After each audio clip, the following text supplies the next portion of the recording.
umaga sa bawat isa. Merry Christmas, God bless us all, at maraming salamat sa iyong panahon upang tayo ay sama-sama upang pakinggan ang magandang balita. Aking pong babasahin, dito na po tayo sa mga awit 32:1.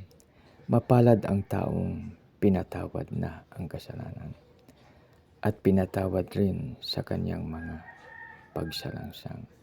Purihin nawa ang Diyos sa pagbasa ng kanyang salita. Tayo manalangin. Panginoon, maraming salamat po sa iyong salita. Lord, tulungan mo kami na aming marinig at manawaan ang iyong salita. Lord, maraming salamat sa iyo sa pangalan ni Jesus. Amen. Dito mga kaibigan, napakaganda ang salitang mapalad.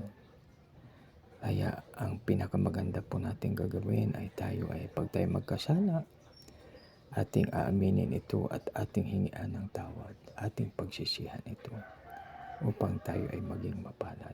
Maraming salamat. Merry Christmas. God bless us all. Tayo po ay manalangin. Panginoon, maraming salamat po dahil Panginoon, ikaw ang aming Diyos na pwedeng magpatawad sa amin. Lord, patawarin po kami sa aming kasalang nagawa at aming pagkukulang, Panginoon. Sa aming dakilang Ama, ang Diyos na Abam, Isa Katakub, dinadalain po namin ito sa matamis na pangalan ng iyong anak na si Jesus na aming Panginoon at Tagapagligtas. Lahat po ay magsabi ng Amen.